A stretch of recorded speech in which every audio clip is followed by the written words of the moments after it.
മൂടിയ മഞ്ഞിൽ മറഞ്ഞിരിക്കുകയാണ് വീട്. ആ ശാന്തത അതിനെ കാണിക്കുകയായിരുന്നു. ആരൊക്കെയാണോ അകത്ത് വന്നത് അവരുടെ ഭാഗ്യം അവരെ സഹായിച്ചു. ആ കഥക് എല്ലാരെയും തടഞ്ഞു നിർത്തി. പാത എവിടേക്കും ചെന്നില്ല. സമയമെന്ന ഈ മാന്ത്രികതയിൽ ആരും തിരികെ വന്നിട്ടില്ല. കണ്ണാടി സത്യം കാണിക്കുന്നു, പക്ഷെ അതിന്റെ മുഖം ഇരിക്കാറില്ല. ആരാ വീട് തന്റേതെന്ന് കരുതുന്നോ പിന്നെ അവർക്ക് തന്നെ സ്വന്തമാകാറില്ല. സമയം വൈകുന്നേരമാണ്. ഒരു കാർ ബംഗ്ലാവിന്റെ തുരുമ്പ് പിടിച്ച ഗേറ്റിനു മുൻപിൽ വന്ന് നിൽക്കുകയായിരുന്നു. ശാന്തമായ ആ സ്ഥലത്ത് ബ്രേക്കിന്റെ ശബ്ദം കേൾക്കുകയാണ്. ഗേറ്റ് ഒരു വലിയ ചങ്ങല കൊണ്ട് മൂടപ്പെട്ടിരുന്നു. പിന്നെ അതിലൊരു പഴയ മരം കൊണ്ടുള്ള ബോർഡും ഇട്ടിരുന്നു. അതിൽ എഴുതിയിരുന്നു പ്രോഹിബിറ്റഡ് ഏരിയ. മായയാണ് ആദ്യം കാറിൽ നിന്നും ഇറങ്ങിയത്. അവൾ ട്രെക്കിംഗ് വസ്ത്രം അണിഞ്ഞിരിക്കുന്നു. അവളുടെ പുറകെ രേവ ഇറങ്ങി. അവൾ പതുക്കെ ആ കുണ്ടും കുഴിയുമുള്ള സ്ഥലത്തു കൂടി നടന്നു. സമീർ ഡ്രൈവർ സീറ്റിൽ നിന്നും പുറത്തു വന്നു. പുറത്തേക്ക് ഇറങ്ങിയതും അവൻ നിവർന്നു നിന്നു. അവൻ മുകളിലെ ആ വലിയ ബംഗ്ലാവ് നോക്കി. അവന്റെ മുഖത്ത് ചെറിയ പേടിയുണ്ടായിരുന്നു. അതിശയം! ഷമീർ, അതിന്റെ ആർക്കിടെക്ചർ കണ്ടോ നീ? ഇതിനെയാണ് ഹൊറർ പാലസ് എന്ന് പറയുന്നത്. എല്ലാരും പറയും ഇവിടെയുള്ള ചുമരുകൾ രക്തം കുടിക്കുമെന്ന്. നമ്മൾ ലോകത്തിന് പ്രൂഫ് ചെയ്യാം അതൊക്കെ വെറും കഥയാണെന്ന്. ഷമീർ തന്റെ ഫോണിനെ നോക്കിക്കൊണ്ട് മുൻപിലോട്ട് നടന്നു ചെന്നു. മായ, എനിക്ക് ഇപ്പോഴും ഇത് ശരിയാണെന്ന് തോന്നുന്നില്ല. ഗ്രാമത്തിലെ ആൾക്കാർ പറയുന്നു ഇവിടെ ഉച്ചയ്ക്കും കറുത്ത നിഴൽ കാണുന്നുണ്ടെന്ന്. പിന്നെ കണ്ടില്ലേ, ഇവിടെ നെറ്റ്വർക്ക് 0 ആയിപ്പോയി. ഒരു പക്ഷേ എന്തെങ്കിലും സംഭവിച്ചാൽ നമ്മളെ കൊണ്ട് ആരെയും വിളിക്കാൻ പോലും പറ്റില്ല. ചേച്ചി പ്ലീസ്, നമുക്ക് തിരികെ പോകാം. ഇവിടെ വീശുന്ന കാറ്റ് വളരെ വിചിത്രമായിരിക്കുന്നു. ആരോ കാതിൽ എന്തോ പറയുന്നത് പോലെ കേട്ടുകൊണ്ടേയിരിക്കുന്നു. അത് നിനക്ക് കേൾക്കുന്നില്ലേ? റിവ, നീ എപ്പോഴും ഇതാണ് പറയുന്നത്. ഇത് നിന്റെ ഓവർ റിയാക്റ്റീവ് ഇമാജിനേഷൻ ആണ്. നമ്മൾ ഇവിടെ ഒരു രാത്രി തങ്ങാനാണ് വന്നിരിക്കുന്നത്. നാളെ രാവിലെ നമ്മൾ നാഷണൽ അവാർഡ് വിന്നിംഗ് ഡോക്യുമെന്ററിയുടെ ഫംഗ്ഷൻ ഇവിടെ നിന്നും പോകും. പേടിക്കല്ലേ, ഞാൻ നിന്റെ കൂടെ ഉണ്ടല്ലോ. മായ മുന്നിൽ ചെന്ന് ചവിട്ടി ആ ഗേറ്റ് തുറന്നു. ആ ഗേറ്റിന്റെ കതകിന്റെ ശബ്ദം വല്ലാതെ കേട്ടു. അപ്പോൾ എല്ലാരും വിചിത്രമായി ഫീൽ ചെയ്യാൻ തുടങ്ങി. കുറച്ചു സമയത്തിന് ശേഷം 3 പേരും അകത്തുള്ള ഹാളിനകത്തേക്ക് കയറി. ഹാൾ വളരെ വലുതായിരുന്നു. അവിടെ മുൻപിൽ ഒരു വലിയ പടിക്കെട്ട് 2 വശത്തും പോയിക്കൊണ്ടിരിക്കുകയാണ്. അവിടെ ഒരു വലിയ ജൂമർ പൊട്ടി അതിന്റെ കഷ്ണങ്ങൾ അവിടെ മുഴുവൻ ചിതറി കിടക്കുകയായിരുന്നു. പെട്ടെന്ന് പടിക്കെട്ടിന്റെ ഒരു മൂലയിൽ നിന്നും ഒരു നിഴൽ പതുക്കെ പുറത്തേക്ക് വന്നു. റീബ പേടിച്ച് പുറകിലോട്ട് നീങ്ങി. മുത്തശ്ശി മുൻപിലോട്ട് നടന്നു വന്നു. അവരുടെ കയ്യിൽ റാന്തൽ വിളക്കുണ്ടായിരുന്നു. ഇപ്പോൾ അത് അണഞ്ഞിരിക്കുകയായിരുന്നു. പിന്നെ അവർ നേരിട്ട് അവരെ നോക്കിക്കൊണ്ടേയിരുന്നു. നിങ്ങളെല്ലാവരും ഇവിടെ എന്ത് തേടിക്കൊണ്ടിരിക്കുകയാണ്? ഇവിടെ വെറും മണ്ണും ശാന്തതയും മാത്രമാണ് ഉള്ളത്. നമസ്കാരം മുത്തശ്ശി, എൻ്റെ പേര് മായ. ഞങ്ങൾ കേട്ടിട്ടുണ്ട് നിങ്ങളാണ് ഈ വീട് നോക്കിക്കൊണ്ടിരിക്കുന്നതെന്ന്. ഞങ്ങൾ ഈ സ്ഥലത്തെക്കുറിച്ച് ഒരു പടം എടുത്തുകൊണ്ടിരിക്കുകയാണ്. കുറച്ചു സമയം ഞങ്ങൾക്കിവിടെ ഷൂട്ടിംഗ് ചെയ്യണം. സിനിമയോ? മരണത്തിന്റെ സിനിമ എടുക്കാൻ ആഗ്രഹിക്കുന്നു? ഈ വീടിന് അത് ഒട്ടും തന്നെ ഇഷ്ടമാവില്ല. ആരിവിടെയുള്ള നിഴലുകളൊക്കെ ചിത്രമെടുക്കാൻ ആഗ്രഹിക്കുന്നു അവരെ തന്നെ ഇതൊരു നിഴലാക്കി മാറ്റുന്നതാണ്. ഞങ്ങളുടെ പണിയാണ് ചെയ്യുന്നത്. എങ്ങനെയോ നിങ്ങൾ അകത്തേക്ക് വന്നു കഴിഞ്ഞു. പക്ഷേ പുറത്തു പോകാനുള്ള വഴി ഈ വീടാണ് തീരുമാനിക്കുന്നത്. മുകളിലുള്ള മുറിക്കകത്തേക്ക് ചെല്ലരുത്. അവിടെ അവൻ ഉറങ്ങിക്കൊണ്ടിരിക്കുകയാണ്. മുത്തശ്ശി ഇങ്ങനെ പറഞ്ഞിട്ട് അവിടെ നിന്നും പോയി. 3 പേർക്കും ഒന്നും മനസ്സിലായില്ല അവരിപ്പോൾ എന്താണ് പറഞ്ഞതെന്ന്. അവർ അവിടെ തന്നെ നിൽക്കുകയായിരുന്നു.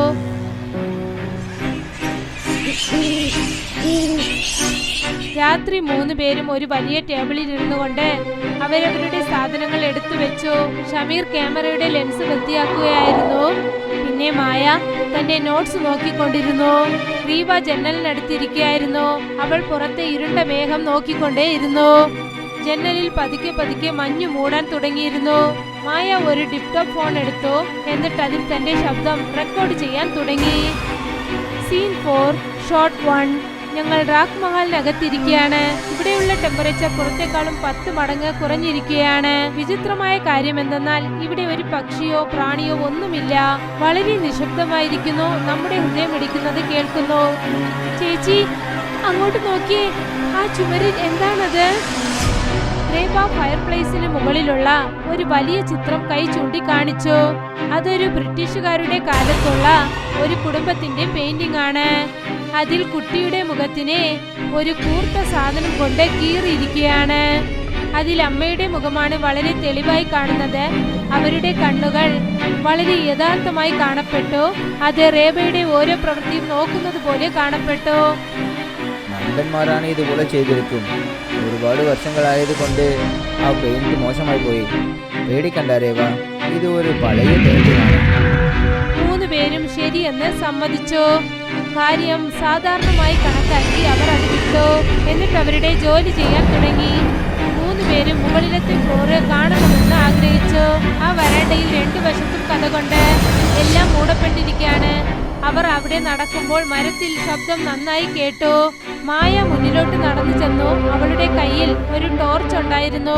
അതിന്റെ വെളിച്ചം ഇരുട്ട് കീറിക്കൊണ്ട് അകത്തോട്ട് കടക്കുകയാണ്. അവരങ്ങനെ ഒരു കതകിനടുത്ത് ചെന്നെത്തി. അവിടെ എന്തോ ഉണങ്ങിയ രക്തം പതിഞ്ഞിരിക്കുന്നത് പോലെ തോന്നുകയായിരുന്നു. മറ്റുള്ള കതവുകളെക്കാളും വ്യത്യാസമായി ഈ കതക് പുതിയതായി കാണപ്പെട്ടു. ഇതായിരിക്കും ആ റൂം. ഇവിടെയാണ് മുത്തശ്ശി പോകരുതെന്ന് പറഞ്ഞത്. ഷമീർ ക്യാമറ റോൾ ചെയ്യേ. ഷമീർ ക്യാമറ റോൾ ചെയ്തു. മായ തന്റെ കൈയെടുത്ത് ആ കതകിനടുത്തേക്ക് പതുക്കെ കൊണ്ടുപോയി. പെട്ടെന്ന് ആ വരാണ്ടയിൽ നല്ല തണുത്ത കാറ്റ് വീശാൻ തുടങ്ങിയിരുന്നു. പക്ഷെ എല്ലാ ജനൽ കതകും മൂടിയിരുന്നു. തണുപ്പ് വല്ലാതെ അധികമായിരുന്നു. അവർ വിടുന്ന ശ്വാസം കാറ്റത്ത് മഞ്ഞുപോലെ ആയിരുന്നു. ചേച്ചി വേണ്ട, കണ്ടില്ലേ, കതകിന് താഴെ നിന്ന് എന്തോ വരുന്നുണ്ട്. ചുവന്ന കതകിന് താഴെ നിന്ന് ഒരു ഭയങ്കരമായ ദ്രാവകം പുറത്തു വരാൻ തുടങ്ങി. അത് മുകളിലോട്ട് പോവുകയായിരുന്നു. ആ മരത്തിൽ ഒരു ചെറിയ നരമ്പിനെ പോലെ അത് പരന്നു. ആ മുറിക്കകത്തു നിന്നും ആരോ കീറി വിളിക്കുന്നത് പോലെ ശബ്ദം കേട്ടുകൊണ്ടേയിരുന്നു. ഏതോ നഖം കല്ലിൽ കീറുന്നത് പോലെ തോന്നി. മായ പുറകിലോട്ട് നടന്നു. 3 പേരും ഇത് കണ്ടു. പിന്നെ ഉടനെ താഴെയുള്ള ഭാഗത്തേക്ക് അവർ ഓടിച്ചെന്നു. 3 പേരും മെയിൻ കതകിനടുത്തേക്ക് ഓടി. കതക് മൂടപ്പെട്ടിരുന്നു. അവർ നന്നായി ശ്രമിച്ചു നോക്കി. പക്ഷെ കതക് തുറക്കാനായില്ല. അവർ അവിടെ നിന്നും പുറത്തേക്ക് വന്നു. പിന്നെ അവിടെ നിന്നും അവർ പുറകിലോട്ടോടി. കിച്ചൺ വഴി പുറകിലോട്ട് പോകാനുള്ള വഴി കിട്ടുമെന്ന് വിശ്വാസത്തോടെ അവർ പോയി. ഈ കതക് തിരക്കുന്നില്ല. പുറത്തുനിന്ന് ആരോ വെൽഡിംഗ് ചെയ്തതുപോലെ വളരെ സ്ട്രോങ് ആയിട്ടുണ്ട്.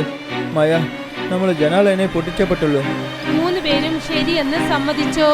ഷമീർ വെയിറ്റായ ഒരു ഇരുമ്പ് പാത്രം എടുത്തു.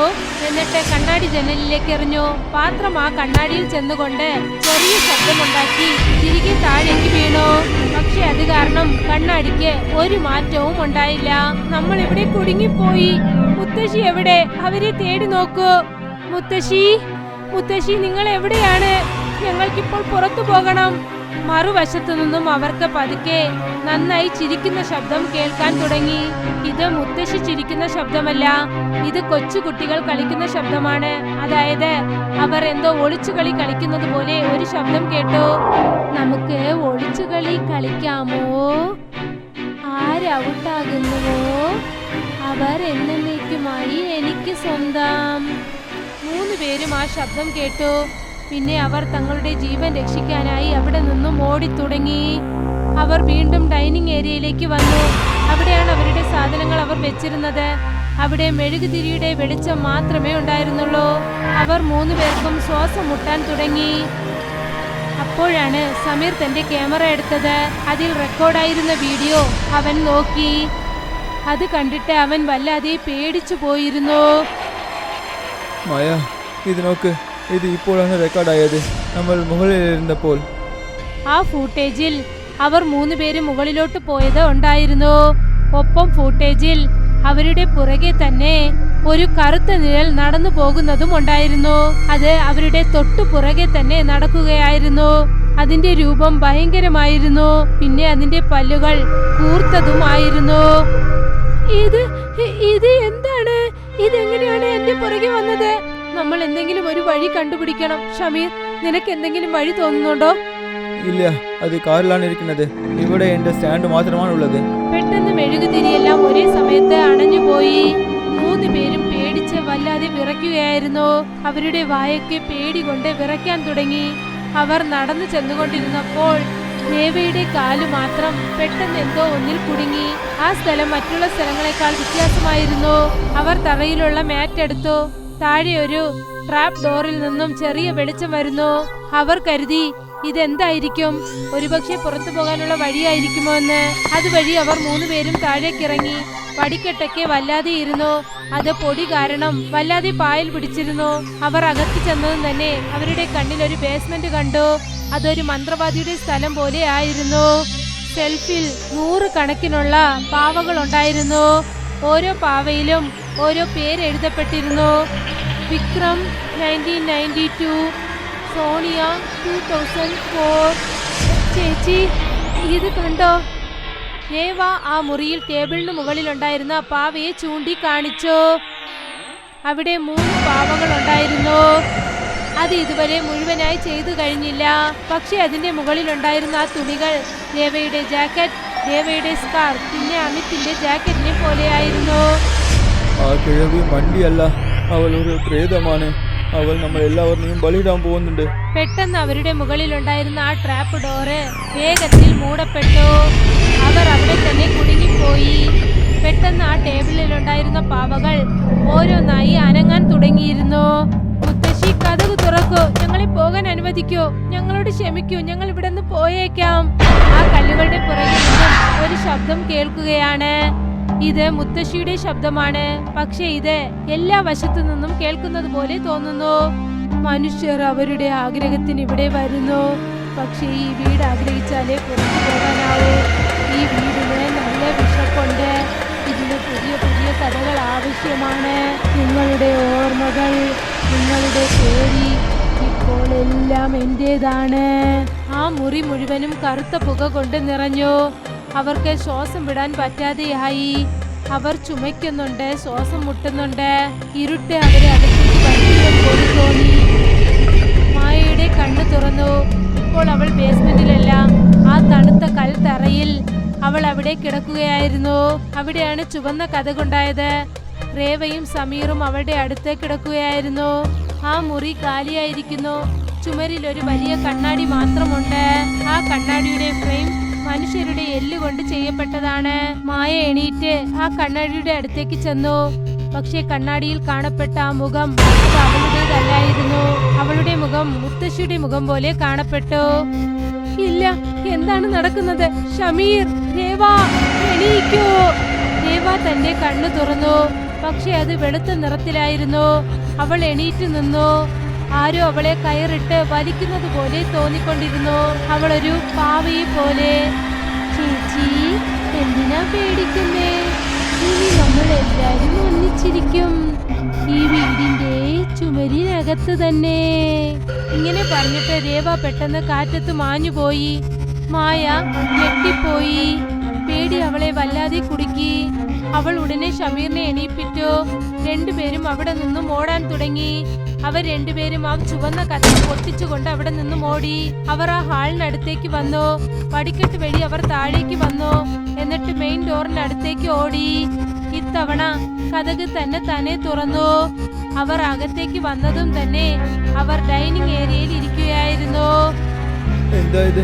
നമ്മൾ എങ്ങനെ വീണ്ടും ഇവിടെ വന്നു? മായ, ഓടിക്കോ. അവർ വീണ്ടും എൻട്രൻസിനെ നോക്കി ഓടി. പക്ഷെ അവർ അകത്തേക്ക് ചെന്നതും തന്നെ അപ്പോഴാണ് അവർക്ക് മനസ്സിലായത് അവർ വീണ്ടും അതേ പടിക്കെട്ടിനടുത്താണെന്ന്. ശരിക്കും അവർ ദിശ അറിയാത്തതുപോലെ ഓടിക്കൊണ്ടിരിക്കുകയാണ്. ഇത് അവസാനിക്കുന്നേ ഇല്ല. നമ്മൾ ചുറ്റി ചുറ്റി ഒരേ സ്ഥലത്ത് തന്നെയാണ്. ഇരുട്ടിൽ നിന്നും രേവ അവരുടെ അടുത്തേക്ക് വന്നു. കാരണം പുറത്ത് വേറൊരു ലോകവും ഇല്ല. ഈ വീട് മാത്രമാണ് ഉള്ളത്. മായയും ഷമീറും രേവയുടെ ഭയങ്കരമായ രൂപം കാണുന്നു. പിന്നെ അവിടെ നിന്നും അവർ പുറകിലോട്ട് ഓടി. അവരൊരു മുറിയുടെ അകത്ത് കയറി. എന്നിട്ട് അവർ കതക് മൂടി. 2 പേരും ദീർഘശ്വാസം വലിക്കാൻ തുടങ്ങി.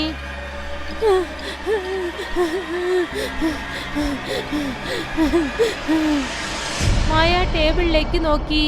അവിടെ കത്തിക്കൊണ്ടിരിക്കുന്ന ഒരു മെഴുകുതിരി ഉണ്ടായിരുന്നു. അവിടെ ഒരു രജിസ്റ്റർ ഉണ്ടായിരുന്നു. അതവൾ തുറന്നു നോക്കി.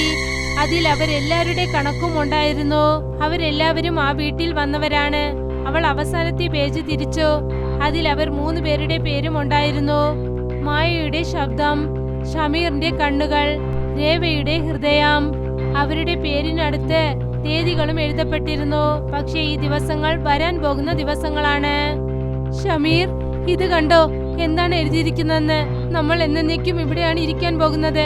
ഇത് പ്രേതമൊന്നുമല്ല, ഇതൊരു സമയത്തിന്റെ വലയാണ്. ഷമീർ അത് നോക്കി. ആ പേജ് തിരിക്കാനായി അവൻ തന്റെ കൈ എടുത്തുകൊണ്ട് വന്നപ്പോഴാണ് അവൻ ശ്രദ്ധിച്ചത്. അവന് കൈയില്ലായിരുന്നു. മായ, എന്റെ കൈ ഞാൻ മാഞ്ഞുകൊണ്ടിരിക്കുന്നു.